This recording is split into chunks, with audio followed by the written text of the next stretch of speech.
হাজারের বেশি ভাষা রয়েছে, হাজারের বেশি ভাষা রয়েছে। অনেক প্রজাতি আছে, তাদের এখনো ভাষা নাই, তাদের আদিবাসী ভাষা থাকে, জঙ্গল এলাকায় পাহাড়ি এলাকায় থাকে।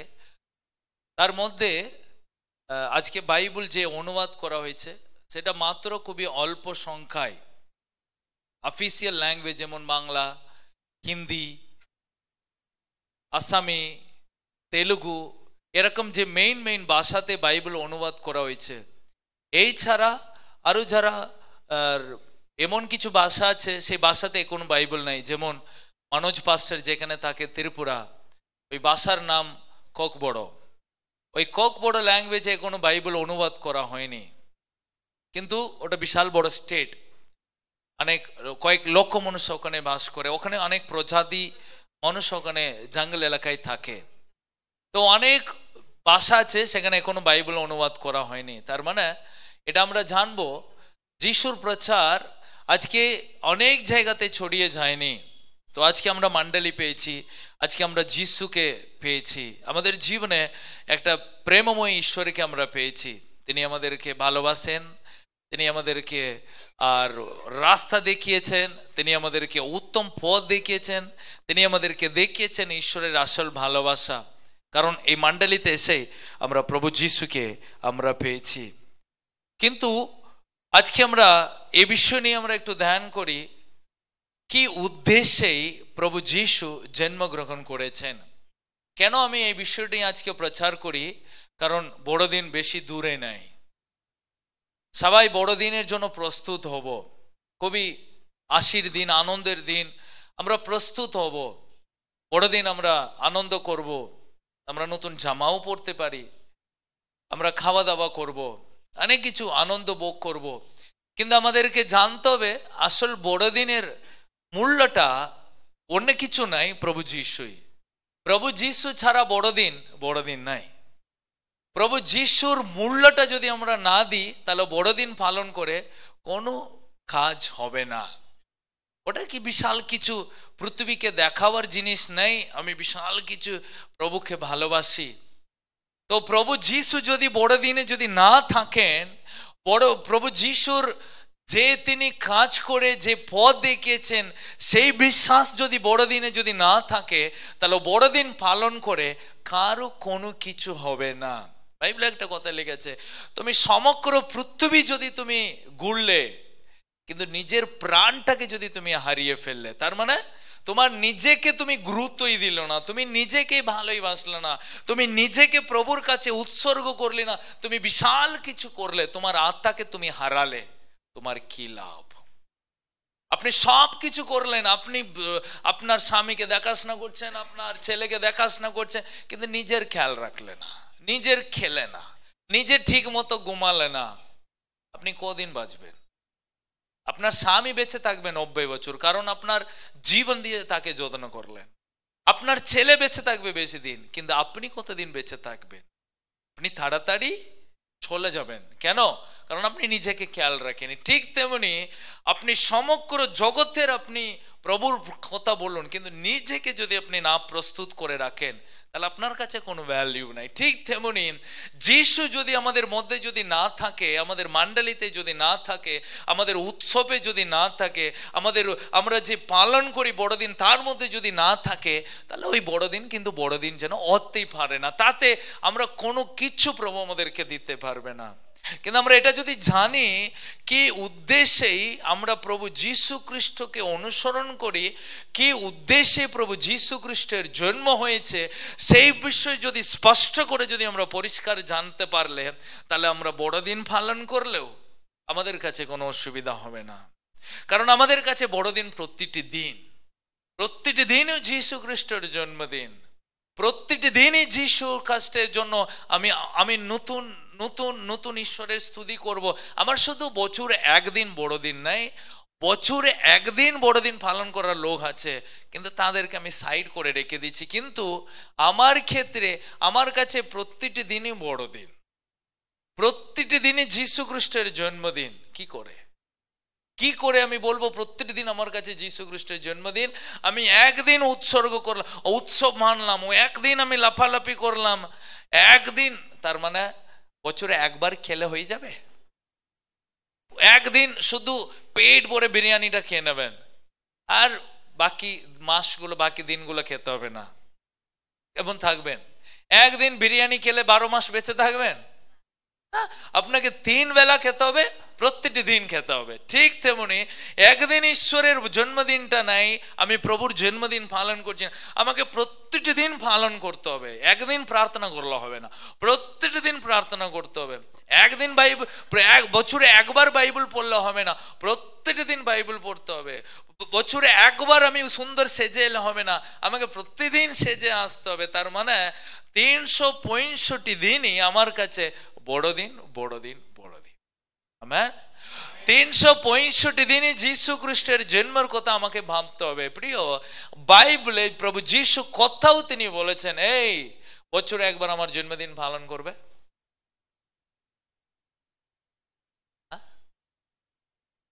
কেউ বলছে না না আমি কোনো বাইবেল খুলে দেখিনি তো। ওকে, ঠিক আছে, আপনি বাইবেল পড়ে এসে আমাকে বলবেন। বা যিশুর মা কথাও বলেছেন, এই আমার ছেলের জন্মদিন তোমরা সবাই পালন করবে, বলেছেন।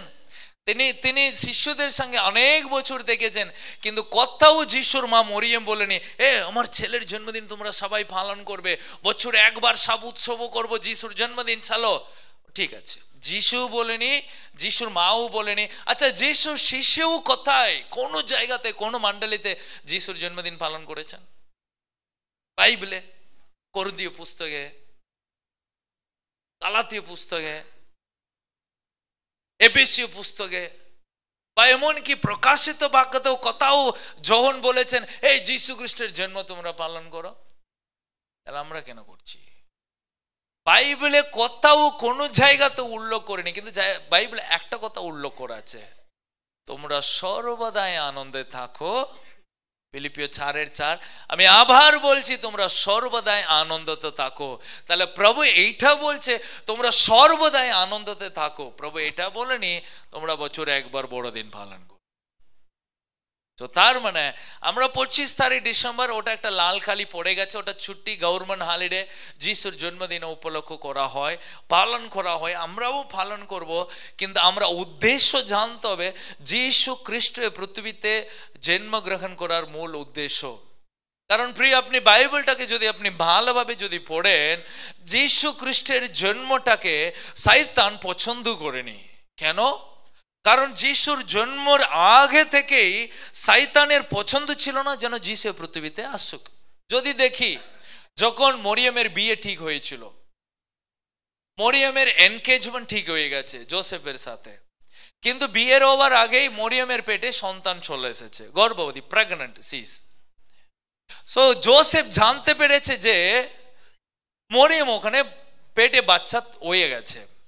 সো তিনি জানলেন বিয়ে হওয়ার আগে পেটের বাচ্চা হয়ে গেছে, তাহলে অবশ্যই এই মেয়েটা খারাপ, কোন খারাপের এই মেয়ের পেটের সন্তান এসেছে।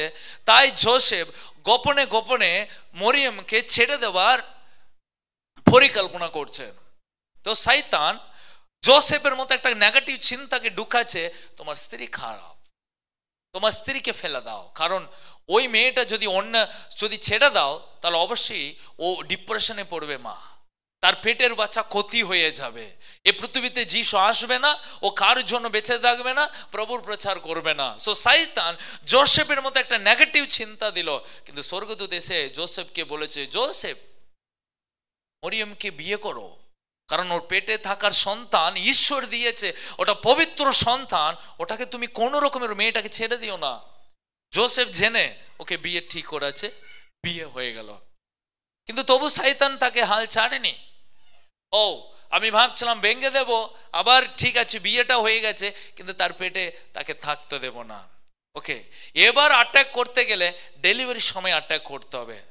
ঠিক ওই মুহূর্ত শয়তান ওয়েট করছে, কবে 9 মাস হবে, কবে 10 মাস হবে, ঠিক ডেলিভারির টাইম একটা ঝামেলা সৃষ্টি করলো শয়তান। জোসেফ মরিয়মকে নিয়ে অনেক দূরে গেছে, সেই মুহূর্তেই পেটের ব্যথা, আশপাশে কোনো হসপিটালে জায়গা নাই, অবশেষে কোথায় খালি জায়গা ছিল, গোয়াল ঘরে। শয়তান ঠিক করেছে, ভেরি গুড। ঠিক সময় তোমার বাচ্চাকে ইনফেকশন ধরবে, তোমার বাচ্চাকে জীবাণু ধরবে, তোমার বাচ্চাটা গোয়াল ঘরে মরবে। কারণ হসপিটালে যদি ও জন্ম হতো তাহলে কোনো ইনফেকশন হবে না। যদি ঠিক নার্স যদি পাশে থাকতো তাহলে বাচ্চা ডেলিভারি হয়ে যাবে। কারণ আগের কালে কোথাও হসপিটালে বাচ্চা হতো না, বাড়িতেই সন্তান হয়, নার্স বাড়িতে এসে ডেলিভারি করায়, বাড়িতে ডাক্তারি চলে আসে। আজও অনেক গ্রাম আছে বাড়িতেই বাচ্চা হয়, দূর হসপিটালে নিয়ে যাওয়ার জায়গা নাই। তাহলে 2000 বছরের আগের আপনি গল্প পাবুন, কোথায় অ্যাম্বুলেন্স 108 কোথায় কোথায় ছুটাছুটি যাবে, কোন নার্স পাশে পাবে, সব হাড়িতে হতো। কিন্তু যিশুর সময় গোয়াল ঘর, কি আছে গোয়াল ঘরে?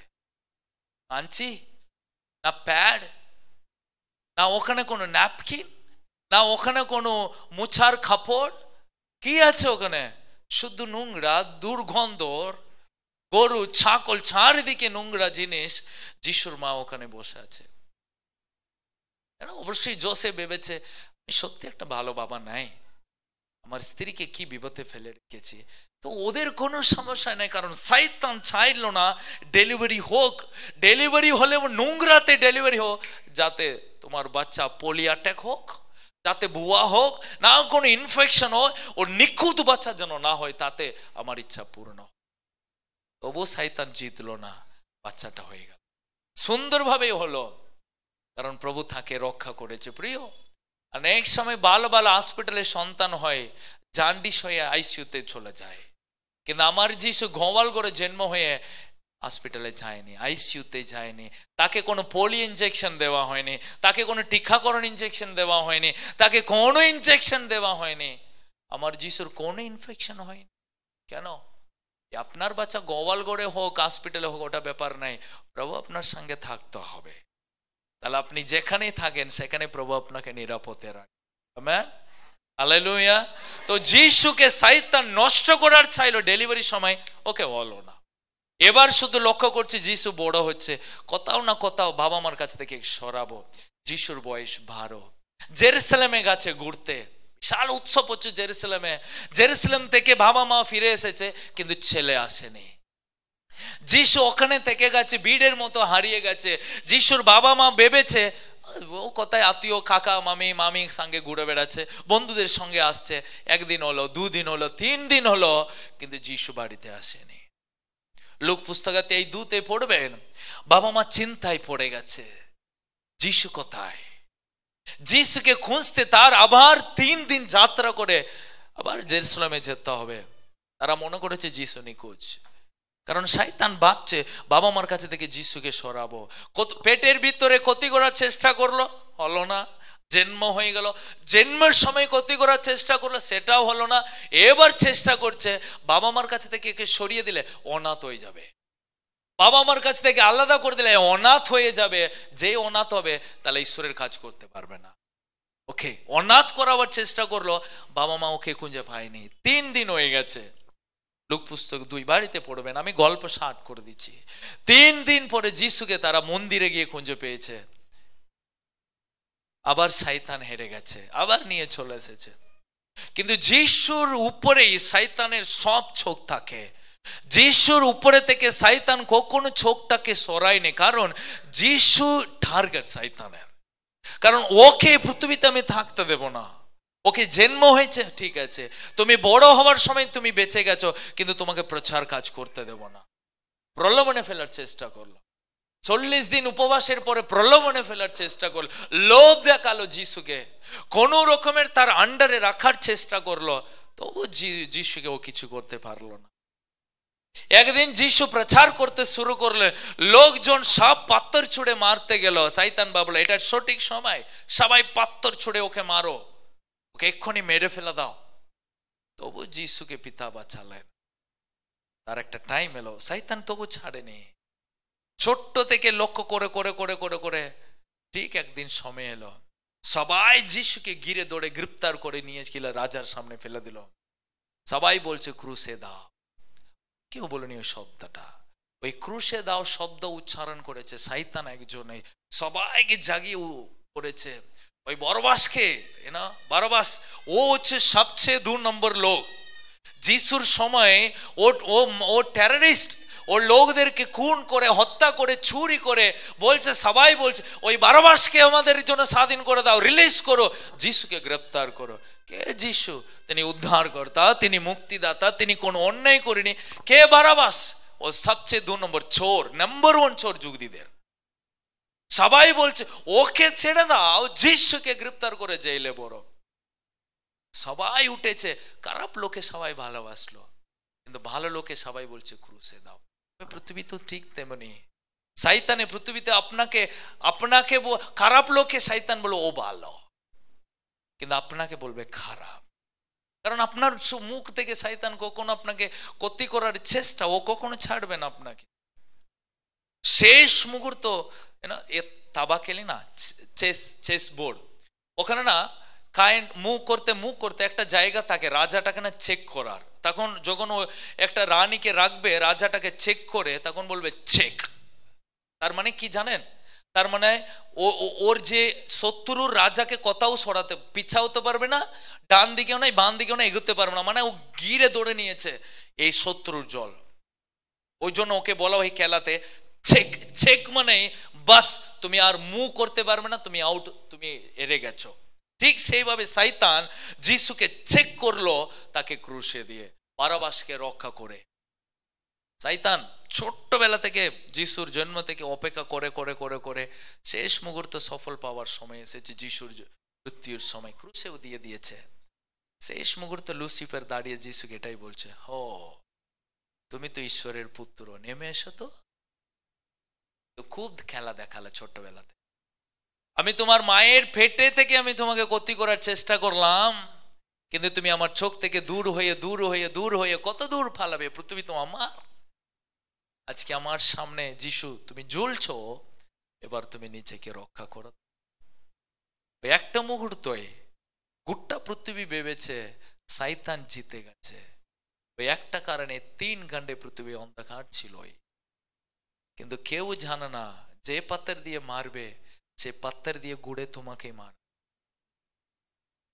শয়তান এইটাও জানে না তুমি যাকে খবরে দিয়েছে তিনি 3 দিন তোমার মস্তকে চূর্ণ করে উঠবে। এটা আদি পুস্তকে 3 অধ্যায়ের প্রতিশ্রুতি বাক্য। যিশু 3 দিন পরে খবর থেকে তিনি বেঁচে উঠে তিনি শয়তানের মস্তকে তিনি চূর্ণ করলে তিনি জীবিত।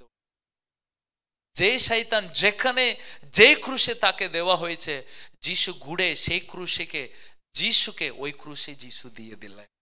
যিশু বেঁচে উঠলেন, পুনর্জীবিত হয়ে উঠলেন। যিশু আজও জীবিত আছে। হ্যাঁ, তিনি কোনো ছবিতে নাই, তিনি কোনো ক্রুশে নাই, তিনি কোনো জায়গাতে নাই, তিনি জীবিত আছেন, তবু তিনি আমার অন্তরে আছেন।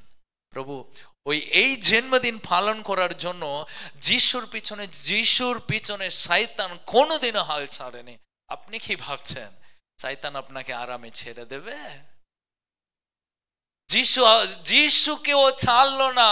33.5 বছর যিশুর পিছনে লেগেছিল। আপনি কি মনে করেছেন 10 দিন আপনাকে ও ছেড়ে দেবে?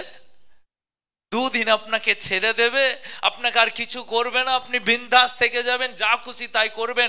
আপনি জেনে রাখুন শয়তান কখনো আপনাকে হাল ছাড়বে না, আপনার পিছনে ছাড়ার বন্ধ করবে না, কিন্তু আপনাকে দৌড়ে থাকতে হবে প্রভু যীশু খ্রিস্টের উপরে দৃষ্টিপাত। কেন প্রভু যীশু পৃথিবীতে এলেন, কি উদ্দেশ্যে প্রভু যীশু পৃথিবীতে এলেন, একটা পদ যদি আমি জাস্ট পড়ি, তারপর আমি আপনার সঙ্গে 5টা বিষয় আমি বলবো। রোমীয় পুস্তক অধ্যায় 8 সেখানে 28 পদ। রোমীয় পুস্তক অধ্যায় 8 28 পদ।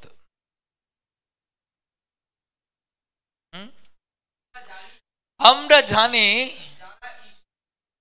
যারা ঈশ্বরকে ভালোবাসে তার অভিপ্রায় অনুসারে আগত সমস্ত পরিস্থিতিতেই ঈশ্বর তাদের কল্যাণ সাধন করেন। ওকে, যিশু এই পৃথিবীতে মূল আসার উদ্দেশ্যই, এখানে যদি আপনি দেখেন যারা ঈশ্বরকে ভালোবাসে, যারা ঈশ্বরের অভিপ্রায় অনুযায়ী আগত, সমস্ত পরিস্থিতিতে ঈশ্বর তাদের কি সাধন করেন? কল্যাণ সাধন করেন। আজকে আপনার পরিস্থিতি যেমনই হোক, আজকে আপনার অবস্থা যেমনই হোক, যেইভাবে আপনি থাকুন, কিন্তু আপনার পরিস্থিতিকে আপনার জন্য মঙ্গলের পরিবর্তন করতে তিনি একজনেই পারেন। আমেন। তো পাঁচটা পয়েন্ট কি উদ্দেশ্যে যিশু পৃথিবীতে এলেন। নাম্বার 1, যিশু পৃথিবীতে এলেন হারানো মানুষকে তিনি উদ্ধার করতে। এই পৃথিবী মানুষ আজকে আমরা হারিয়ে গেছি। এই পৃথিবী মানুষ, এই পৃথিবীতে মানুষ জীবনে তারা এই ঈশ্বরের কাছে থেকে তারা বিচ্ছিন্ন হয়ে গেছে। সব শেষ তাদের জীবনে, নাই কোনো শান্তি। বাইবেলে লেখা আছে সবাই ঈশ্বরের কাছে থেকে দূর হয়ে তারা কোনটাকে হারিয়েছে? ঈশ্বরের মহিমাকে হারিয়ে ফেলেছে, ঈশ্বরের শান্তিকে সে হারিয়ে ফেলেছে, ঈশ্বরের আনন্দকে হারিয়ে ফেলেছে, ঈশ্বরের শান্তি হৃদয় থেকে তার দূর হয়ে গেছে। প্রভু যিশু তার হারানো ব্যক্তিকে তিনি বাঁচাতে পৃথিবীতে এলেন। ওই জন্য তিনি স্বর্গ ছাড়লেন, ওই জন্য তিনি স্বর্গে ছেড়ে পৃথিবীতে এলেন। অন্য কোনো উদ্দেশ্য নাই। জন্মদিন পালন করতে যিশু আসেনি, তিনি হারানো মানুষকে উদ্ধার করতে এলেন। প্রিয়, ওই মানুষ আপনি, ওই ব্যক্তি আপনি। আপনার জীবনটা হারিয়ে গিয়েছিল, কিন্তু কথা নাই কথাই সুসমাচার আপনাকে প্রচার করা হচ্ছে। কোথাও না কোথাও আপনি প্রভুর কথা শুনেছেন, এখানে এসেছেন। আজ থেকে 18 বছরের আগে আমি প্রচুর নেশা করিয়েছিলাম। ঘুম থেকে উঠেও ঘুমাওয়ার সময় দিন রাত, সারাটা দিন সারাটা মুহূর্ত আমার জীবনে নাই কোনো লক্ষ্য, আমার জীবনে নাই কোনো আশা। তার কারণ আমি এমন একটা নেশাতে ডুবে গেছি, আমি হারিয়ে গিয়েছিলাম। মা ঠিক করতে পারেনি, বন্ধুরা ঠিক করতে পারেনি, বান্ধবীরা ঠিক করতে পারেনি, কেউ ঠিক করতে পারেনি। এত নেশার মতো ডুবে গিয়েছিলাম আমি, একবারই শেষ। তখন আমার বয়স মাত্র 21 বছর বয়সে জীবনে অনেক নোংরা হয়ে শেষ হয়ে গিয়েছিলাম। মা শুধু খান্ত, মাসি শুধু খান্ত, পরিবার লোক শুধু ভাবতো এর ভবিষ্যৎ কি হবে। ও হারিয়ে গেছে, পড়াশোনা হলো না, স্কুল থেকে বের করে দিল, কাজে ঢুকালো, কাজ থেকে মালিক আমাকে বের করে দিল, কারণ কাজ করতে পারেনি। কারণ সারাদিন নেশা করলে কে, কোন মালিক আপনাকে কাজ দেবে? আপনি ঘুরে বেড়ালে, চুরি করে ঘুরে বেড়ালে কে আপনাকে কাজ দেবে? কে আপনাকে বিশ্বাস করবে? তো সেই মুহূর্তে যদি যিশু না আসতেন, আজকে এখানে আমি থাক। সেই দিন যদি যিশু আমার মতো পাপীকে যদি ভালো না বাসতেন, আজকে আমি এখানে থাকতাম না। হারানো হাতটাকে তিনি রক্ষা করতেন, তিনি আমার জীবনে এলেন। কেউ কোনোদিন আমাকে বলেনি যিশু, ঈশ্বর তোমাকে ভালোবাসে। ওই কথাটা আমার কাছে নতুন লাগলো। তো যিশুর কাছে এলাম, যিশুকে আমি স্বীকার করলাম আর ভুল, যিশু আমার জীবন পরিবর্তন করলেন। প্রিয়, এটা প্রমাণ তিনি হারানো আত্মাকে রক্ষা করতে। নাম্বার 1। নাম্বার 2, যিশু পৃথিবীতে এলেন, তিনি ঈশ্বরের প্রেমকে তিনি দেখাতে এলেন। এই পৃথিবী প্রেম হারিয়ে ফেলেছে। নো প্রেম, কোনো ভালোবাসা নাই। যা কিছু ভালোবাসা স্বার্থকের ভালোবাসা। লোক স্বার্থকের জন্য আপনার সঙ্গে থাকবে, স্বার্থক পুড়িয়ে গেলে আপনাকে ছেড়ে চলে যাবে। সে আপনার সঙ্গে থাকবে যতক্ষণ আপনার কাছে থেকে কিছু পাবে, কিছু নেবে। যদি আপনি দিতে না পারলে সে আপনার হাল ছেড়ে দেবে, সে আপনার পিছনে আর যাবে না। কেন? স্বার্থকের ভালোবাসা। যিশু আমাদেরকে পৃথিবীতে একটা আগাপে প্রেমকে তিনি দেখাতে এলেন, একটা নিঃস্বার্থ ভালোবাসা। এই পৃথিবী নিঃস্বার্থ ভালোবাসা সেই দিন পর্যন্ত জানতো না, সেই দিন যিশু এই পৃথিবীকে ওই জন্য তিনি ক্রুশে মরলেন। আপনি কোথাও সে ভালোবাসা পাবে না যিশুর কাছে। এই মানুষ সব হারিয়ে গেছে, ভালোবাসা থেকে তারা বঞ্চিত হয়ে গিয়েছিল। তারা ভালোবাসা জানতো না, তারা যা পাতো তাই করতো। সব জীবনে কোনো সুখ আর শান্তি নাই, কারণ ওকে কেউ বলতো না তোমাকে একজন ভালোবাসে। তো যিশু পৃথিবীতে এসে একটা আসল ভালোবাসা, নিঃস্বার্থ ভালোবাসা দেখিয়ে দিয়ে গেছেন। ঈশ্বরের ভালোবাসা ওটা শুধু পাপীদেরকে ভালোবাসার একটা ভালোবাসা। ভালো লোকে সবাই ভালোবাসবে, কিন্তু খারাপ লোকে কেউ ভালোবাসবে? ভালো লোকে সবাই সাহায্য করবে, কিন্তু খারাপ লোকে কেউ সাহায্য করবে? কিন্তু যিশু পৃথিবীতে এসে তিনি খারাপ লোকেও তিনি ভালোবাসা, এটাই আসল ভালোবাসা। না, করুণীয় পুস্তক 13 অধ্যায় পড়লে ভালোবাসা হিংসা করে না, ভালোবাসা অহংকার করে না, ভালোবাসা লোভ করে না, ভালোবাসা ধৈর্য ধরে থাকে, ভালোবাসা মধুর মতো। না, মধু থাই, শত্রুর মুখে দিলেও মিষ্টি দেবে, ভালো লোকের মুখে দিলেও মিষ্টি দেবে। হ্যাঁ, যে ঈশ্বরের ভালোবাসা ঠিক তেমনি তিনি সবার প্রতি সে প্রেম দেখালেন। ওই জন্য যোহনের 3:16 কি লিখেছে? ঈশ্বর জগৎকে এমন প্রেম করিলেন। কি করিলেন? ওই প্রেম, লাভ কথার অর্থ কি? নিঃস্বার্থ লাভ, নিঃস্বার্থ ভালোবাসা। আগাপে প্রেম হিব্রু ভাষায়, আগাপে তার মানে ওটা নিঃস্বার্থ ভালোবাসা। প্রভু যিশু পৃথিবীতে এসে ওই নিঃস্বার্থ ভালোবাসা দেখিয়েছেন। আজকে আমি বলতে পারি আপনাকে কেউ ভালোবাসছে না, প্রিয় প্রভু যিশু আপনাকে, আপনাকে আপনার সবার ভালোবাসা আপনার কাছে ফেক হতে পারে, কিন্তু যিশুর ভালোবাসা কোনোদিনও ফেক হয় না। যিশুর ভালোবাসা নিঃস্বার্থ, কাটি, পিওর, একদম পবিত্র ভালোবাসা। আমেন। যিশু পৃথিবীতে এলেন একটা উত্তমের পথ দেখিয়ে দিতে। যিশু পৃথিবীতে এলেন অনন্ত জীবনের পথ দেখাতে। এই পৃথিবীতে সবাই মনে করেছিল, ওই জন্যে অনেক নিয়ম কারণ, স্বামী মরে গেলেও স্ত্রীকে ওখানে পুড়িয়ে দেওয়া, স্বামী মরে গেলেও, লোক মরে গেলে এত নিয়ম পালন করা হয়, কারণ ওর আত্মা শান্তি পেতে গেলে ওকে অনেক নিয়ম কানুন, বাঙালিদের হাজার নিয়ম। এক ঈশ্বরের দাস বলেছে, বাঙালিরা মানে এক মানুষ বেঁচে থাকার সময় যদি অত নিয়ম পালন করতো, ও কিন্তু ভালো থাকতো। মরে যাওয়ার পরে যত নিয়ম, মরে যাওয়ার পরে ওকে নিয়ে যত নিয়ম পালন করবে। উনি বলেছেন বেঁচে থাকার সময় যদি অত নিয়ম ভালো করতো, অবশ্যই ওই মানুষটা ভালো থাকতো। বেঁচে থাকার সময় ওকে ওরকম ভালোবাসা দেখাও, সাদা জামা পরে, এই পরে, ওই পরে, ঘটি পরে ঘুরে বেড়াও, তোমার জন্য আমি তোমাকে ভালোবাসি, তুমি মরে গেলে এই পরে আমাকে ঘুরতে হবে, আমি এক্ষুনি তোমাকে ভালোবাসা দেখাচ্ছি, দেখি আমি সাদা জামা পরে ঘুরে বেড়াচ্ছি, দেখো। হাততালি দিও না। যদি যদি বেঁচে থাকার সময় যদি পালন করি, তাহলে ওই মানুষ বুঝবে আমার জন্য এত ভালোবাসে, তাহলে সিগারেট খাওয়াটা বন্ধ করে, মদ খাবার বন্ধ করে দি। দিদিরা, হ্যাঁ আপনার স্বামীর জন্য সব পালন করুন তো। যে মদ নেশা করছে ও বুঝবে কি হলো গো তোমার, কারণ তুমি কি এরকম খেলে বেশি দিন নাই, আমি এক্ষুনি শোক পালন করছি। তাহলে ভাববে আহা কালকে সবই ছেড়ে দেবে ও। কারণ যিশু পৃথিবীতে এলেন একটা উত্তম আনন্দ জীবনের পথ দেখাতে। কারণ এই পৃথিবীর লোক জানতো না মরার পরে কোথায় যাবে, কিন্তু যিশু আসার পরে মানুষ জানবে, হেই মরণের জন্য তোমাকে ভয় পেতে হবে না, মৃত্যুর জন্য তোমাকে ভয় দরকার নাই, তুমি জানো তুমি মরার পরে কোথায় যাবে। এখানে কতজন জানেন নিশ্চিত যে মরার পরে আপনি প্রভুর কাছে যাবেন? এখানে কতজন নিশ্চিত যে মরার পরে প্রভুর কাছে যাবেন? হাত তুলুন। Very good. কি জানি দীপু কি ভাবছে? সবাই বিশ্বাস আছে তো মরার পরে প্রভুর কাছে যাব? সবার কাছে নিশ্চিত যে প্রভু যিশুর খলে গিয়ে আমি শুয়ে পড়বো? হ্যাঁ না? যদি ওই নিশ্চিত যদি না থাকেন, পরের সপ্তাহ থেকে এখানে আর আসবে না, কারণ এখানে এটা আপনার জন্য উপযুক্ত জায়গা নাই। আপনি নিয়ম পালন শুরু করে দিন বাড়িতে গিয়ে, কারণ এখানে যদি আসেন আপনি নিয়ম পালনের জড়িত নাই, আপনি জানেন আমি আসি, আমি জানি এই যিশু আমাকে অনন্তকালের পথ দেখিয়েছে। যোহনের 3:16 শেষ পথ কি লিখেছে, ওই পথটাকে ওখানে দিয়ে দাও।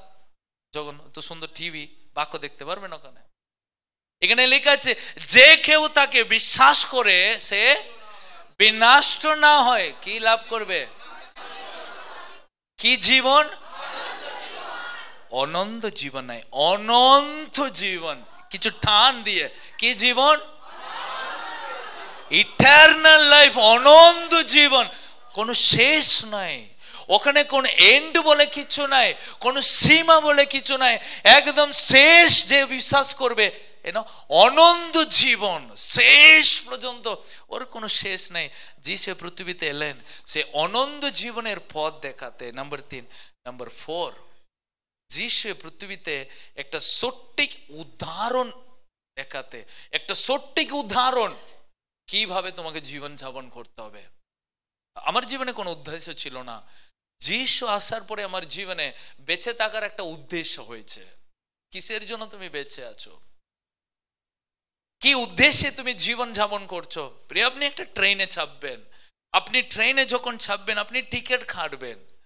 টিকিটটা কি করে কাটবেন? আপনাকে জানতে হবে তো আপনি কোথায় যাবেন। আপনি এমনি কাউন্টারে গিয়ে বলবেন এই আমাকে একটা টিকিট দাও, তো কাউন্টার জিজ্ঞাসা করছে কোথায় যাবা, তুমি দাও না আমি যাবো। ও বাবা কাছে, ও নাটফাট খুলে গেছে, ও জানো না কোথায় যাবে। তাহলে না জেনে আপনি ট্রেনে উঠবে না। আপনি একটা বাইকে চাপবেন, আপনি জানবেন না ওর বাইক আপনাকে কোথায় নিয়ে যাচ্ছে।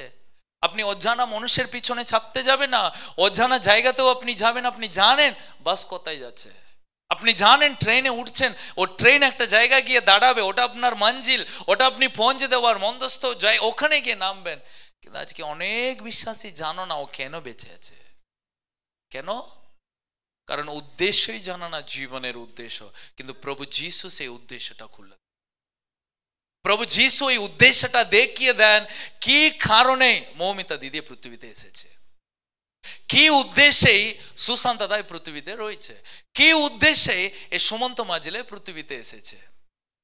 প্রভু একজনেই জানেন কি উদ্দেশ্য আছে।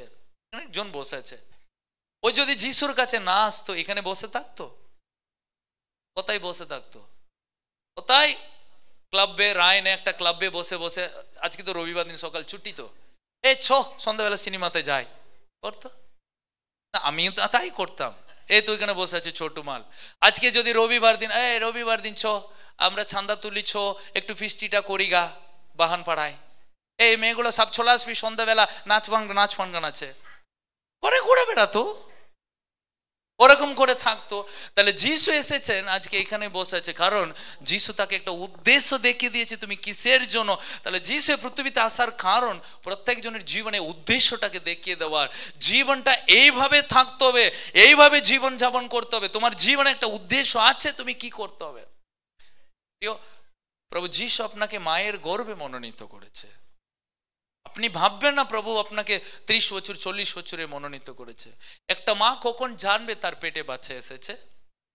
40 দিন লাগবে ও প্রেগনেন্ট, বা কিছু টেস্ট করবে, টেস্ট করার পরে পজিটিভ উঠলে ও জানবে ও প্রেগনেন্ট। তার আগে জানবে না। ওর কোনো খাবার খেতে ইচ্ছা হবে না, আম দেখলে টক খেতে ইচ্ছা হবে, বমি হবে। ও জানতে পারবে তার মানে আমার পেটে মনে সন্তান এসেছে। এত আসছেন কেন সবাই, এত লজ্জা কেন? এটাই সত্যি। তো ও যখন ও স্ত্রী জানবে, ও কাকে বলবে? প্রথমে স্বামীকে বলবে। স্বামী যদি কাছে থাকলে বলে দেবে এই দেখো আমি প্রেগন্যান্ট, আমি মা হতে চলে এসেছি, তুমি বাবা হতে চলে এসেছো। যদি স্বামী এখানে না থাকে, দূরে থাকে, তাহলে যেদিন আসবে সেদিন বলবে। তার মানে 2 দিনের পরে 40 দিন 41 দিন মা জানলো আমি প্রেগন্যান্ট, আমার পেটে বাচ্চা। 42-43 দিনে তার স্বামী জানলো আমার স্ত্রী বাচ্চা হবে। তারপরে কাকে বলবে? শ্বশুর শাশুড়ি বাবা মাকে বলবে তোমরা দিদা দাদু হতে চলে এসেছো। তারপরে কাকে বলবে? ফেসবুকে জানাবে, ইউটিউবে জানাবে, গোটা জায়গা পোস্টার ছিটাবে। ওটা 2 দিনের পরে হবে। 40 দিন লাগে মা জানতে যে আমি প্রেগন্যান্ট, 41 দিন লাগে বাবা জানতে আমার স্ত্রী প্রেগন্যান্ট, 43 দিন আর 45 দিনে গোর লোক জানবে আমার বৌমা প্রেগন্যান্ট, আর 2 দিনের পরে গোটা পৃথিবী জানবে এরকম একটা মেয়ের সন্তান হবে। তাহলে প্রথম মা, তারপরে স্বামী, তারপরে শ্বশুর শাশুড়ি বাবা মা, তারপরে গোটা পৃথিবী। তাহলে এই সব কিছু জানতে মোটামুটি 45 দিন লাগবে বা 46 দিন লাগছে গোটা পৃথিবী জানতে পেটে সন্তান এসেছে। কিন্তু প্রভু বলেছে তোমার মায়ের গর্ভে তৈরি হবার আগে আমি তোমাকে ভালোবেসেছি। কবে? তখন মাও জানেনি আমার পেটে সন্তান, মাও আইডেন্টিফাই করেনি আমার পেটে কেউ আছে। তার আগেই প্রস্টেটে যেদিন পেটে সন্তান তৈরি হয়েছে সেই দিন প্রভু আপনাকে দেখে নিয়েছে, মনোনীত করেছে, এই জয়ন্ত তুমি আমার। এখন মাধবী দিদি জানতো না আমার পেটে সন্তান আছে। আপনি ভাবেন প্রভু কত বড়। একটা উদ্দেশ্য আছে জয়ন্তর জীবনে, ও বিনা উদ্দেশ্যে মাধবী দিদির জীবনে ও আসেনি। পূর্ণচন্দ্র দাস ছেলে হিসাবে দেয়নি। তো প্রভু এই পৃথিবীতে এসেছেন প্রত্যেক জনকে একটা উদ্দেশ্য নিয়ে। অনেক সময় আমরা ঈশ্বরের উদ্দেশ্যে পূর্ণ করি না, ওই জন্য প্রভু বলেছে যা ওই গ্রামে ওই গাধাটাকে কোলে নিয়ে আয়। কেন? এ লোক কেউ কথা শুনছে না, পশুকে একটু ব্যবহার করি। আপনি যদি ঈশ্বরের উদ্দেশ্য না জানেন, প্রভু তার উদ্দেশ্যে কাকে ব্যবহার করবে? হ্যাঁ, কাকে ব্যবহার করবে? পশুকে ব্যবহার করবে। ওটা লজ্জার কথা না। আমরা প্রত্যেকজন আমাদের জীবনে সঠিক উদ্দেশ্য জানতে হবে, জীবনটাকে কেমন করে রাখতে হবে প্রভু যীশু জানেন। সবচেয়ে বেশি পঞ্চম বিষয়, প্রভু যীশু পৃথিবীতে এলেন আমাদেরকে একটা পূর্ণতার জীবন দিতে। কি জীবন? একটা জীবনটাই একটা পূর্ণতা আছে। টাকা থাকলে জীবন পূর্ণতা নাই, গড় থাকলে পূর্ণতা নাই। আজকে অনেকজনের গড় আছে কিন্তু শান্তি নাই। অনেকজনের জীবনে পয়সা আছে, অনেক টাকা আছে, কিন্তু ভিতরে কি নাই? নো পিস, নো শান্তি, শূন্য। ঘুমাচ্ছি বালিশে, 900 টাকা বালিশ, মাথা দিলাম কিন্তু ঘুম হলো না। 90,000 টাকা খাট, শুলাম, পেট ভরলো না। তাই থাকে না। তো ব্যাপারটা আপনার কাছে কি আছে, যা আছে নাই, কিন্তু এখানে কিছু থাকতে হবে। এটা আসল ঘর। এ ঘর যদি শূন্য থাকে, এত বড় ঘরে থেকেও আপনি তো অনাথ। কিন্তু যিশু পৃথিবীতে এলেন একটা পূর্ণ জীবন, ওখানে সব সুখ শান্তি আনন্দ দিয়ে রেখেছে। আপনি ভাবুন, যিশুর পরিবার খুব গরিব, যিশুর পরিবার খুব গরিব। কত গরিব ওরা? দিন প্রতিদিনের দিন পেট চলাবার মানুষ। যোসেফ কাঠমিস্ত্রি, মা কি কাজ করতেন আমরা জানি না, অবশ্যই হাউস ওয়াইফ। যিশুর দাদাভাইকে বড় করার কাছে মরিয়মের তাই তো। যিশুর 12 বছর বয়স, মন্দিরে গিয়ে ছেলে হলে কিছু উৎসর্গ করতে হবে, নো পয়সা, নো টাকা নাই। 2 টাকা 10 টাকা দিয়ে একটা পাখি কিনারও তার কাছে পয়সা নাই। গরিব লোকদেরকে প্রভু মসি নিয়ম রেখেছিলেন, পাখি কিনেও অ্যাটলিস্ট তুমি ঈশ্বরকে বলি দাও। খালি হাতে মন্দিরে এসে যেও না, মন্দিরে আসবে খালি হাতে আসবে না, ঈশ্বরকে উপহার দিয়ে যাও। তুমি দিতে পারলে না, বড় বড় উপহার দিতে পারলে না, চলো ছোট পাখিকে নিয়ে এসে বলে দিয়ে যাও, তোমার ছেলে সুখে থাকবে। ঈশ্বরের পুত্র যিশু একটা বড় উপহার দেওয়ার মতো তার মা বাবার কাছে ক্ষমতা নাই। ছোট 10 টাকা দিয়ে একটা পাখি কিনে প্রভুর জন্য উৎসর্গ করা। যিশু হেঁটে হেঁটে 3 দিন লাগলো বাড়ি যেতে, তো কত গরিব। কিন্তু যিশু কোনোদিনও কানে মুখে কাঁদেনি আমার টাকা নাই পয়সা নাই। বাইবেলে কোথাও যিশু কেঁদেছেন? ও টাকা নাই রে, পয়সা নাই রে। আমরা না বলে না, নাকের জলে চোখের জলে কান্দি। হ্যাঁ ওইটাই আমি বলতে পারছি না, নাকে কান্না আছে কিন্তু সবও কাঁদবো। কেন? পড়ছে না। কি হচ্ছে না? সব আছে, আমি নাই বলছি না, আছে কিন্তু কি হচ্ছে না? পেট ভরছে না। এক প্রজাতির ব্যাঙ আছে, খেয়ে যাবে দিয়ে যাবে। লোভ, অত লোভ ওই ব্যাংকের, পেট ফুলে পেটে যাবে, মরে যাবে, তখনই ও জানবে আমার পেট ভরেছে। পেটে যাওয়ার পরে কেউ জানবে আমার পেট ভরেছে? বেশিরভাগ খ্রিস্টীয় বিশ্বাসী জীবন থাকে, প্রভু সব দিয়েছে কিন্তু মুখে নাই গো। কিন্তু যিশু থাকলেই তুমি বলবে প্রভু ধন্যবাদ, আর থাক, আর দিও না, এবার তোমাকে ছেড়ে দেব আমি, আর দিলে আর বেশি পয়সা দিও না, তোমাকে ভুলেই যাব। কেউ কোনোদিন বলেছেন? ওটা সেনসিটিভ জিনিস, লেগে যাবে। কেউ কোনোদিন বলেছেন প্রভু আর দিও না, বলে দিলাম সামনের সপ্তাহে আর যেতে পারবো না ছাড়ছে। টাকা আছে তো, আগে মামার বাড়ি যেতে পারতাম না, এখন পয়সা আছে, যিশুর কাছে এসে কথাই রবিবার দিন একটু মামার বাড়ি ঘুরতে গেছিলাম মাস্টার, খুব ভালো লাগলো, প্রভুর কথাই বলতে গেলাম। ওটা টাকা আছে বলে গেলে, না বলে তুমি টাকা না থাকলে এখানে এসে বসে থাক। তো প্রভু কাছে, প্রভু আমাদের জীবনে একটা তৃপ্ত জীবন দেন। যিশু বলেছেন যারা ক্ষুধার্ত তৃষিত আমার কাছে এসো, আমি তোমাদেরকে জীবনের জল দেব, যে আমার জল খাবে সে কখনো তৃষ্ণার্ত আর ক্ষুধার্ত হবে না, পেট ভরে মন ভরে যাবে। এখানে পিস থাকতে হবে, শান্তি এখানে থাকতে হবে। আজকে মণ্ডলী এসেছেন, প্রার্থনা করছেন, আপনার কাছে শান্তি আছে? আপনি যখন বাইবেল পড়ছেন, আপনি যখন বাইবেলটা পড়ছেন, আপনার ভালো লাগছে? প্রভু আমার সঙ্গে কত সুন্দর কথা বলছে, বলো। কার কথা শোনার দরকার নাই, এটাই আর 2 ঘন্টা শুনি। এখানে ওটাকে ফিল করতে হবে, এই জায়গাটাকে ওটাকে উপভোগ করতে হবে। যিশু গরিব পরিবার হয়েও তিনি কখনো চোখের জল নাকে জলে কাঁদেন। কিছু নাই পরিবারে, টাকা নাই, পয়সা নাই, টাকার জায়গা নেই। আমি অনেক সময় ভাবি একটা ঘরের ভিতরে যিশু থাকতেন, কি করে বাবা মা ছেলে মেয়ে 4 জন 6 জন একই করে শুতো। সুবিধা হতে ছেলেগুলো বড় হচ্ছে, নিজের জন্য একটা জায়গা নাই, একই করে বাবা মার সঙ্গে থাক। হতে পারে মাঝে মাঝে বাবা নাই, বাবা হঠাৎ করে মারাও গেছে যোসেফ, কোথায় থেকে রোজগার? যিশু বড় ছেলে, তাকে রোজগার আনতে হবে, তাকে নিয়ে এসে সংসারে খাওয়াতে হবে। অল্পটুকু হাঁড়িতে ভাত আছে, আজকে 4 জন এটাই ভাগ করে খায়। কোনোদিনই যিশু বলেনি যে আমরা ছোটবেলায় না খেয়ে থেকেছি। যিশু বলেছেন? বাইবেলে লেখা আছে যারা না খেয়ে আছে তারা ধন্য। প্রভু তাই বলেছে, যারা অত্যাচারে সহ্য করছো তারাই ধন্য। নাকের চোখের জলে কাঁদার প্রয়োজন নাই, কারণ যিশু এলে আমাদেরকে তৃপ্ত জীবন দেবেন, সুখের জীবন, সেটা বাস যথেষ্ট। আর আমার লাগে প্রভু যেটা দিয়েছে সেটা আমার পক্ষে অনেক। আমেন। আমরা বলতে শিখবো, প্রার্থনা করতে, প্রভু যে জীবন দিয়েছো সেটা আমার জন্য যথেষ্ট।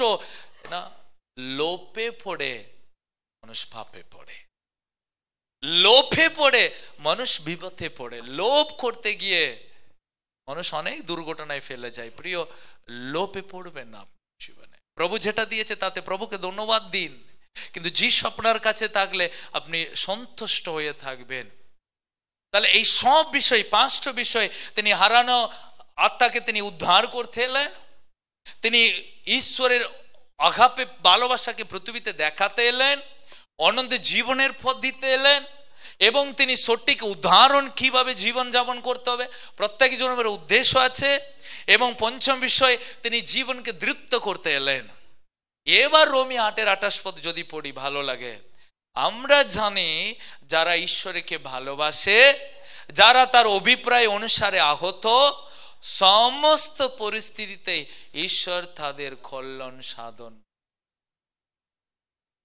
হ্যাঁ, যারা তাকে ভালোবাসে। প্রশ্ন এটাই, আপনি যিশুকে কত ভালোবাসেন? ভালোবাসা 2 ধরনের, মুখে আর কর্মে। মুখে অনেক আমরা বলি, সেই মুখটা না সেলাই করলে ভালো হতো মাঝে মাঝে, তাহলে না আমরা মেপে বলবো। মুখ তো চা বলে ফেলে, আমি আছি তো, আমি আছি তো, আমি করে দেব। অনেক বিশ্বাসী আমার কাছে আসে, প্রভু মাস্টার আমি প্রভু যিশুর জন্য সব করতে রেডি, আপনি যেখানে যেতে বলবেন চলে যাবো, যা করতে বলবেন করব। আচ্ছা আজকে প্রচার আছে, যাবেন? না না আজকে একটু ব্যস্ত আছি, পরের দিন যাব। তাহলে মুখের বচন কেন? আমার মণ্ডলী লোকে বলছি, অন্য মণ্ডলী লোকে বলছি না, আমার মণ্ডলী লোকে বলি। আমরা বিশাল কিছু বলি, আমি এই করব ওই করব, বলো না। বাইবেলে লিখেছে ঈশ্বরের রাজ্য কথাতেই নেই, তার মানে বলো কম করো বেশি। হ্যাঁ, বলো কম করো বেশি, বকর বকর করো না, আমি এই ওই ওই এই ওই ওই করব। তার মানে বুঝে যেতে হবে শুধু হাওয়া ভরা বালুন, হাওয়া ভরা বালুন, ও যে কোনো সময় ঠুস করবে, পুশ করে যাবে, ফাট করে যাবে। ওরকম বিশ্বাসী লাগবে না আমাদের, একদম খাঁটি। ও বলে না, ও কিন্তু করে দেখায়। অনেক বিশ্বাসী আছে আমার মণ্ডলী, ও বলে না, ও কিন্তু করে। ও এসে দাঁড়িয়ে বলে না আমি প্রভুর জন্য ওই করি এই করি, কিন্তু ওরা যেটা করেছে অনেকজন সেটা আজ পর্যন্ত 1% করতে, তাদের নাম জানেন আপনি, তাদের পরিশ্রম আপনি জানেন না, কিন্তু তারা কথাতে নাই, তারা ক্ষমতায় দেখায়। তো প্রথম বিষয়, আপনি ঈশ্বরকে কত ভালোবাসেন, আপনার ভালোবাসা ঈশ্বরের প্রতি কত। আপনার স্বামীর প্রতি আপনি জেনে নেবেন, আপনার স্ত্রীর প্রতি আপনি জেনে নেবেন, আপনার ছেলেকে আপনি অবশ্যই ভালোবাসবেন, কিন্তু ঈশ্বরের প্রতি ভালোবাসাটা কত কত পরিমাণ, কত ভালোবাসা ঈশ্বরকে দেন, কত ভালোবাসাটা ঈশ্বরের জন্য আপনি দেখান। আপনার ঈশ্বরের প্রতি আপনার কাছে ভালোবাসা থাকলে আপনি কিন্তু কোনো কিছুতেও আটকে পড়ে থাকতে পারবেন, কারণ আপনি জানেন সমস্ত পরিস্থিতিতে ঈশ্বর কল্যাণ সাধন। কারণ সেই ব্যক্তি বসে থাকার ব্যক্তি নাই, সেই ব্যক্তি ভেঙে পড়ার ব্যক্তি নাই, সেই ব্যক্তি অভিযোগ দেওয়ার ব্যক্তি নাই, এ আমাকে এই করেছে, আমাকে ওই করেছে, আমাকে এই শুনিয়েছে, আমাকে ওরকম করে দিল, আমাকে এই করে দিল, আমার জীবনে অবনতি ওই নিয়ে এসেছে। কারো অভিযোগ দেবে না, কারণ আপনি জানেন সব পরিস্থিতিতে তিনি কি করে দেবেন। হ্যাঁ, যিশু কোনোদিন পিতাকে অভিযোগ দিয়েছে, পিতা কার বাড়িতে পাঠালে, গরিব মরিয়ম, গরিব জোসেফের বাড়িতে আমাকে জন্ম দিলে?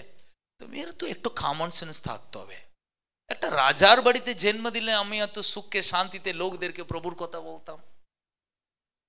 যিশু কথাও অভিযোগ দিয়েছেন, আমরা অনেক অভিযোগ দিই। আমার জীবনের অবনতি ওর জন্যই হয়েছে, আমার জীবনের কষ্ট ওর জন্য এসেছে। ওকে ঈশ্বরের জন্য বড়, ঈশ্বরের জন্য বড়, ও পরিস্থিতি কি ঈশ্বরের জন্য বড়? লোকদেরকে দোষ দেওয়ার বন্ধ করবেন, অভিযোগ দেওয়ার বন্ধ করবেন, আপনি খাড়ের উপরে আঙ্গুল ভাড়াটা বন্ধ করবেন। যদি আঙ্গুল ভাড়ান এখানেই বাড়ান, ওখানে নয়, এখানে। কোথায় আঙ্গুলটা বাড়ান তো সবাই। খুব ভালো লাগলো মনে হচ্ছে কথাটা। নিজেকে মুখে বলা সহজ, কিন্তু জগড়ার মাঝে নিজের কথা হবে না, পরের কথাই উঠবে। আমার জীবনটাকে জ্বালিয়ে পুড়িয়ে তুমি শেষ করলে। কখনো বলি না আমি নিজেকে শেষ করলাম, ওটা নিজেকে বলি। প্রিয়, অভিযোগ খাউক দিতে সহজ, কিন্তু আপনি জানতে হবে ওই অভিযোগ দেওয়ার মাঝে যে পরিস্থিতিতে পড়ে আছেন, ওই পরিস্থিতিকে বদলাতে ঈশ্বর পারবে। ওই বিশ্বাস তার উপরে রাখতে গেলে ওই ভালোবাসা আপনার কাছে থাকতে হবে। আমেন। সো নাম্বার 1 জিনিস, ঈশ্বরের রাজ্য কথাতে নাই, ক্ষমতায়। সো নাম্বার 2, যারা তার অভিপ্রায় অনুসারে আগত। আপনি কি বিশ্বাস করেন প্রভু আপনাকে মনোনীত করেছে? উত্তর দিন। আপনি কি বিশ্বাস করেন প্রভু আপনাকে মনোনীত করেছে, প্রভু আপনাকে বেছে নিয়েছে? আজকে আপনি ভাবেন আপনার আশপাশ 4টা বাড়ির মতো আপনিও আছেন, আপনি থাকেন ওদের মাঝে, কিন্তু আপনি ঈশ্বরের সন্তান। আপনি ওদের পরিবার হতে পারে, কিন্তু ঈশ্বর ইম্মানুয়েল, ঈশ্বর আপনার সঙ্গে আছে। আপনি কখনো রিয়েলাইজ করেছেন প্রভু আমার সঙ্গে আছে? ওদের মতো আচরণ করার জন্য নাই, যারা তার অভিপ্রায় অনুসারে আগত, যাদের আপনি গ্রামের মাঝখানে, প্রভু আপনি আলাদা, আপনার জীবন আলাদা, আপনি ওদের মতো আছেন, ওদের মতো রয়েছেন, ওদের মতো খাচ্ছেন, কিন্তু ওদের মতো চলার মতো নাই ব্যক্তি। আপনি আলাদা ধরনের ব্যক্তি। আমেন। কারণ আপনার জীবনেও প্রভুর উদ্দেশ্য আছে। এটাই বড়দিন পালন করার, তৈরি হবার। যীশু খ্রিস্টের পৃথিবী আসার মূল উদ্দেশ্য এটাই। আপনি ঈশ্বরের অভিপ্রায় অনুযায়ী আগত ব্যক্তি, তা কিন্তু মনে রাখবেন। আপনি হতে পারেন অনেক দেবী দেবতার পিছনে মাথা টুকিয়েছেন, আর মাথা টুকাবার দরকার নাই। এখন মাথাটাকে শক্ত করে তুলে রাখি। প্রভু বলেছে এবার মাথা তুলে হাঁটো। তখন মাথা টুকার জন্য হেঁটে হয়ে যেতাম, এখন মাথা তুলে হাঁটো, কারণ তোমার ঈশ্বর কখনো তোমাকে লজ্জায় পড়তে দেবে না।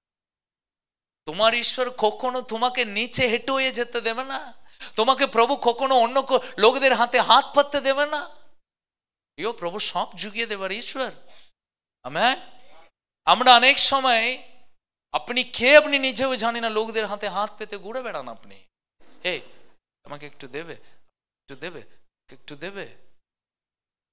বাইবেলে লেখা আছে তুমি ধার দেবে, তুমি ধার করবে না। মণ্ডলী বিশ্বাসীরা সর্বদাই মনে রাখুন, 4টে বিশ্বাসী 4টে উদ্দেশ্যে এখানে আসে, প্রভুকে গ্রহণ করে প্রভুকে নিয়ে থাকে। কিন্তু এটা মনে রাখুন, তাদের মধ্যে লেনদেন যেন না থাকে। মণ্ডলী একই একটা ঐক্য উদ্দেশ্যে, পবিত্র উদ্দেশ্যে এখানে মিলিত হয়। আমি গরিব, আমাকে 2 টাকা দেবে, তুমি তো ভালো বিশ্বাসী, রোজগার করছো, 1000 টাকা দেবে? কখনো না। তোমার ঈশ্বরকে কখনো তুমি ছোট করো, যেন ওই বিশ্বাসী যেন না জানে, দেখলে আমার কাছে টাকা আছে বলে আমার কাছে এলো, হাত পাতলো। অনেক সময় আমরা ভুল বুঝি, বিশ্বাসী তো বিশ্বাসী, বিশ্বাসী সাহায্য করবে, অসুবিধা নাই। তার মানে তোমার ভিতরে ঈশ্বরের বিশ্বাস নাই যে যিনি তোমাকে এখানে নিয়ে এসেছেন উনি দেবে না তোমাকে? না, কখনো না। ঈশ্বর সব জুগিয়ে দেবার ঈশ্বর, মনোভাবনাকে বদলে দেব। হ্যাঁ, একটা বিশ্বাসী আর একটা বিশ্বাসী উন্নতি হচ্ছে কেউ জানেন? কারণ ও ঈশ্বরকে ওরকম ভাবছে, অনেক কিছু নেয়। তুমি যখন তার কাছে হাত পাতো না, তার মানে এটা কি জানো? তোমার ঈশ্বর ওর ঈশ্বরের অনেক আকাশ পাতা তফাৎ। দাঁড়াও, তুমি আমাকে সাহায্য করো, তুমি আমার জীবনকে আশীর্বাদ করবে। আর কি আশীর্বাদ করবে? আমেন। তোমার কষ্ট হচ্ছে, তোমার ব্যথা হচ্ছে, তোমার অভাব আছে, কিন্তু প্রভু জানলে প্রভু সবই পারবে তোমার জীবনকে তুলে দিতে। আমি 1000 টেস্টিমনি বলতে পারি, আমি 1000 খানা টেস্টিমনি আছে আমার লাইফ অর্থ নিয়ে, কিন্তু অর্থ নিয়ে বলার দরকার নেই। কিন্তু আসলে এখানে কথা যে প্রভু আমাদের সহবর্তী আছেন, তিনি আমাকে লজ্জায় পড়তেই দেবে। প্ল্যান থাকতে হবে জীবনে, একটা উদ্দেশ্য থাকবে। অনেকজনের প্ল্যান নেই। 100 টাকা থাকলে আজকে 500 মুরগি নিয়ে এসে খেয়ে নেবে। বেশি আমার চাচ্ছি বিশ্বাসীগুলো ওর ধরনেরই। 200 টাকা রোজগার করবে, 100 টাকা মাংস কিনে নিয়ে চলে এলো। ও ভাববে না, আপনি মনে করবেন প্রভু বলেছে সর্বদাই আনন্দ থাকো, এই মাংসটা কাট। একই বাইবেলে আরেকটা জায়গা লেখা আছে, পিঁপড়া কাছে গিয়ে শিক্ষা নাও। একই বাইবেলে একটা জায়গাতে লেখা আছে সর্বদাই আনন্দ থাকো বলে মুরগিটাকে কাটলে 100 টাকা শেষ করলে। কিন্তু আরেকটা জায়গা লেখা আছে পিঁপড়িকার কাছে থেকে শিক্ষা নাও, ও শীতকালের জন্য সঞ্চয় করে রাখে। তাহলে তোমার কষ্ট রোগের দিনের জন্য সঞ্চয় করো, টাকা জমাও, পোস্ট অফিসে 100 টাকা করে বড়। ওই জন্য প্রভুর টাকাগুলো নিয়ে এসে বড় দিও না। পাস্টার বলেছে দশম মাংস আর দিতে হবে না, ওখানে গিয়ে বড় দি। প্রভু প্রভু সব প্রভু আপনি ব্যবস্থা করে দেবেন। Amen, hallelujah. প্রভু আপনাকে যখন 500 টাকা দেবে, আপনি প্রভুকেও দিতে পারবেন, আপনি পোস্ট অফিসেও দিতে পারবেন, আপনি মাংস খেতে পারবেন। কিন্তু প্রভু যদি না দিলে ওটা পোস্ট অফিসেও যাবে না, ওটা ওটা ব্যাংকেও যাবে না, ওটা শুধু এখানে যাবে। কোথায় যাবে? কিন্তু বাইবেলে লেখা আছে ওদের ঈশ্বর কে? ওদের ঈশ্বর পেট। বাইবেলে ওদের ঈশ্বর শুধু পেট, কারণ ওদের ওদের লক্ষ্য শুধু ওইটাই। তো 500 টাকা ইনকাম প্ল্যান করো, প্রভু প্রার্থনা করে আশীর্বাদ করে ব্যবহার করো। 100 টাকা ওখানে, 100 টাকা ওখানে, 100 টাকা ওইটা, দশমাংশ জায়গাতে দাও। সবচেয়ে উত্তম জিনিস প্রভুকে দেওয়ার জিনিসটাকে বন্ধ করো। ঈশ্বরের আশীর্বাদ ওখানে খুব থাকে। প্রভু বাইবেলে প্রত্যেকটা জায়গাতে আপনি গল্পগুলো দেখবেন, আব্রাহাম থেকে শুরু করে প্রত্যেকটা জায়গায় ঈশ্বরকে তারা উপহার দিত। বাইবেলে লেখা আছে তুমি প্রভুর জন্য একটা উদ্দেশ্য, আমি এটা করব প্রভু, কিন্তু ওটা তুমি করে প্রভুর জন্য যা প্ল্যান করবে ওটা করে দাও। ওটা প্রভুকে দেওয়ার জিনিস প্রভুকে দিই। আপনি 10,000 টাকা রোজগার করেন, আপনি জানেন ওই 10,000 টাকা আপনাকে কে দিয়েছে? কে দিয়েছে? তাহলে প্রভুকে দিতে গেলে কত দিতে হবে? আমার 10,000 টাকাই দিতে হবে। কারণ কে দিয়েছে আমাকে ওই টাকা? প্রভুই ক্ষমতা দিয়েছে আমাকে 10,000 টাকার প্রভুকে দিতে হবে, প্রভুর জন্য দিতে হবে, প্রভুর কাজের জন্য দিতে হবে। কিন্তু খাবো কি? তো আমি যদি 10,000 টাকা দশমাংশ, কত 10,000 টাকা? কে বললে কথা? ওকে ওকে নোট করে রাখো। 10,000 টাকার দশমাংশ 1,000 টাকা। তাহলে কারণ 10% 10 মাংস, দশম মাংস 10%, 10,000 টাকা। 1,000 টাকা নিয়ে এসে প্রভুকে দিলাম, তুলে দিলাম। কত দিলাম জানো? নাম লিখিয়ে দিয়েছি 1,000। কত? ও 150 টাকা। কিন্তু তুমি জানো না যে তুমি কিন্তু অল্পই দিলে, তাতে অহংকার, কিন্তু তোমাকে দিতে গেলে ওই 10,000 টাকায় দিতে হতো, তখন তুমি কালার তুলো। এখন তুমি খালোর কি, তুমি জামাটাই খুললো, নো প্রবলেম। কারণ পরে তো তুমি খাবে কি, তুমি সব দিয়ে দিলে, এবার তোমার বিশ্বাসটা শুরু হবে। আমি সবসময় ছেলেগুলোকে একটা জিনিস শিখাই, কি জানেন, ওটাই ওই জন্য ওরা ওরকম, মানি পার্স যেন খালি থাকুক, মানি পার্স। কারণ নদী শুকলেই বন্যা হয়, নদী, সবাই বলে কথা, নদী শুকলে, নদীতে যদি একটু জল থাকলে বন্যা আর হবে না, ওটা বন্যা বলা যাবে না, ওটা জল যাচ্ছে। কিন্তু যদি শুকিয়ে যায় নেক্সট কি, ঠিক তেমনি খালি হলেই আপনার মানি ব্যাগটা কিন্তু ভরবে। ওটা প্রভুই দেন, প্রভু আশীর্বাদ করে দেন অবশ্যই। সো প্ল্যান আর জ্ঞান প্রভু আমাদেরকে দেন, বিশ্বাস প্রভু দেন, জ্ঞান আমাদেরকে তিনি দেন। ওই বিশ্বাস আর জ্ঞান দুটো আমাদেরকে প্রভুর পথে সুন্দর করে উঠতে আমাদেরকে দেয়, যাতে এবার বুঝবো তুমি দাঁড় নেবে না, তুমি দাঁড় দেবে। কারণ ওই জ্ঞান ওর বিশ্বাস যদি দুটোও যদি আপনার জীবনে না থাকে, আপনি হাত পেতে থাকবেন। কারণ আপনার কাছে প্রভু দিয়েছে, আপনার জ্ঞান নেই বলে ব্যবহার করতে পারছে। তো ওই জন্য এখানে লেখা আছে, ঈশ্বর সব পরিস্থিতিতে তিনি কল্যাণ সাধন করেন। যে কোনো পরিস্থিতি, ওই যে কোনো রূপ আপনার জীবনে থাকলে, তিনি একজনে ওই পরিস্থিতির ভিতরে ঢুকে আপনাকে রক্ষা করতেন। হ্যাঁ, যীশু খ্রিস্টের নামের অর্থ কি জানেন? যীশু খ্রিস্টের নামের অর্থ কি? জিসাস ক্রাইস্ট, তার অর্থ হলো উদ্ধারকর্তা। কি নাম? উদ্ধার, উদ্ধার করার। তিনি রিডিমার। অনেক সময় দুতলা তিনতলা বাড়িতে যখন আগুন ধরে যায়, তখন ফায়ার ব্রিগেডটাকে ডাকা হয়। একটা আম আদমি গিয়ে ওকে রক্ষা করতে পারবে না, সাধারণ লোক, কারণ ও পুড়ে যাবে।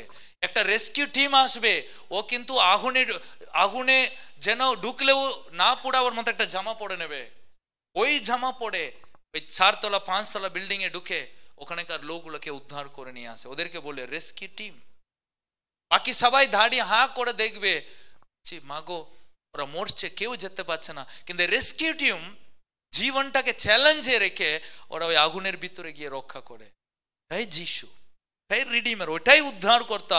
আপনার জীবনে যে কোনো পরিস্থিতিতে আপনি কাঁদবেন, পাশের লোক শুধু হ্যাঁ করে দেখবে, কি করবো এবার, কারণ সে কিছু করার ক্ষমতা নাই ওর। কালকে সুশান্ত দা পাঠিয়েছিলাম, সুশান্ত দাকে আজকে দেখে আমার খুব খুশি হচ্ছে।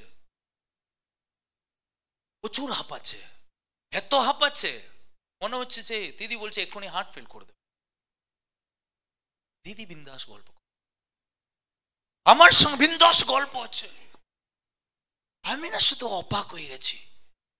ওখানে স্বামী হ্যাঁ হ্যাঁ করছে, এদিকে দিদি বিন্দাস গল্প করছে। কারণ ওরা জানে তো প্রভু দেখে নেবে। আমার মানুষটাকে প্রভু রক্ষা করেন, সত্যি ওই তো ভালো বুঝেছে। কারণ ওরা জানে তো প্রভু ঢুকে ঠিক করে দেবে। কারণ ওই মানুষ তো প্রভুকে বিশ্বাস করে, অন্য কোনো সাধু বাবার চরণে তো বসার ছেড়ে দিয়েছে, ওই দিন ছেড়ে গেছে, এখন তো যিশুর চরণ। ওই জন্য ওরা বিন্দাস আছে। আমার বাবা সকালে বিন্দাস থাকবে, ও তো আর কি করছিল খুব বাবার সাথে, হ্যাঁ আপাচ্ছে এক্ষুনি কিছু হয়ে যাবে, ও প্রচুর আর কি করছে বাবার সাথে। বাবারে ওটা,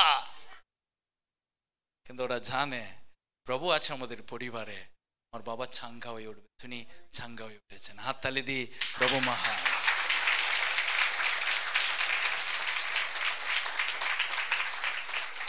কিন্তু আমরা যদি হতাম ওই জায়গাতে, খেন্দে পাঠিয়ে চোখের জল ফেলে, ছোটু পাস্টার, জোস পাস্টার, কাতু পাস্টার, রোহিত পাস্টার, রণজিৎ পাস্টার, সবাইকে পাস্টার বলে ফোন করে দেবো, রিঙ্কি পাস্টার, সবাই একটু প্রার্থনা করে দাও, আমার স্বামী এক্ষুনি কিছু হয়ে যাবে। কিন্তু প্রভু থাকলে আমরা জানি কিছু হবে। তার মানে যে কোনো পরিস্থিতিতেও তিনি কি সাধন করেন, কি সাধন করেন? কারণ আমি জানি আমার ওই পরিস্থিতির ভিতরে একমাত্র যিশু ঢুকতে পারে। প্রিয়, এই প্রভু যিশুকে নিয়ে আমরা জন্মদিন পালন করব। আসল জন্মদিন এইটাই, যেটা আপনার জীবনটাকে তার কাছে সমর্পণ করা।